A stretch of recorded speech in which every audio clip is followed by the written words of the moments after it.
Lepo pozdravljeni! Letošnji pustni čas začenjamo v Kanalu ob Soči, kjer so doma liški pustje.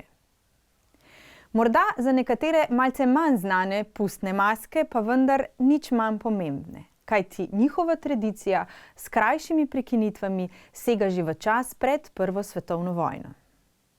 Glavna gonilna sila, da se je pustna šega liški pust ohranila do danes in se razvijala, je bil Branko Žnidarčič.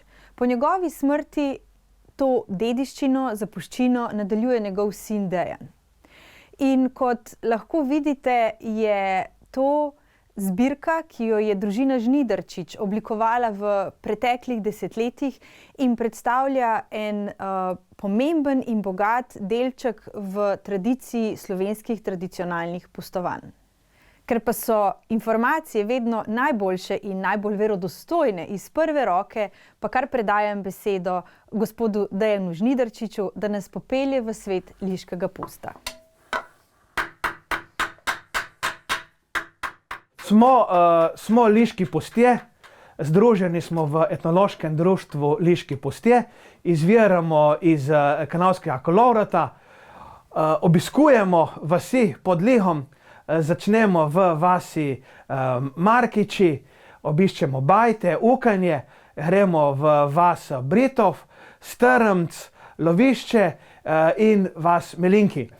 Zgodba liškega pusta se začne z zapisi Pavla Medveščka in sicer segajo v leto 1888, kadar je bila tudi izdelana zadnja bakrena maska.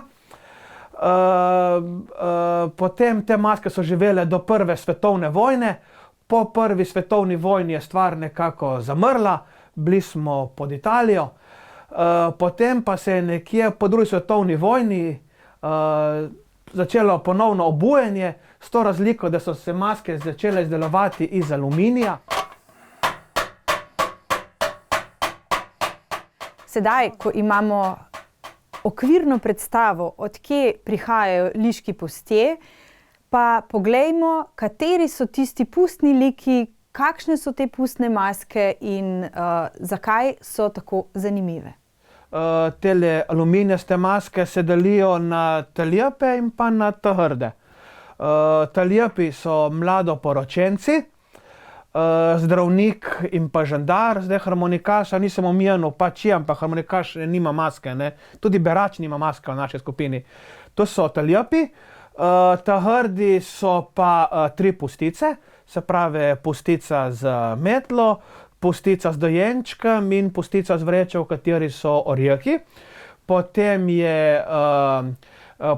je dajdam, to je ta vaški posebnež, potem je hudič, potem je rezijan, opica in pa žena, katera nosi moža v košu. Te spadajo pa v trdo in pa se pravi teli pustje. Zdaj se pa predstavljate eno pustovanje leta 1900, neka megla, neki dež in so iz vohala prilaufali teli bajeri pa ramavši brez zvoncev. Tukaj nekaj je bila ena hmota tam pred tabo, ne. So lepo soje, lahko še bolj strašni v tem pomenu, ne. In tako da zdaj ta skupina, kar se je ohranila po zapisih Pavla Medveščka, so bajeri, trije bajeri. To so pušpenu, petelini in pa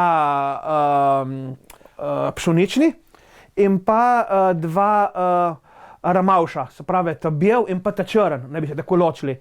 Potem je tukaj še Braja, ta je tako isto brala tiste darove in pa legendarni in glavni vsega Ramašton.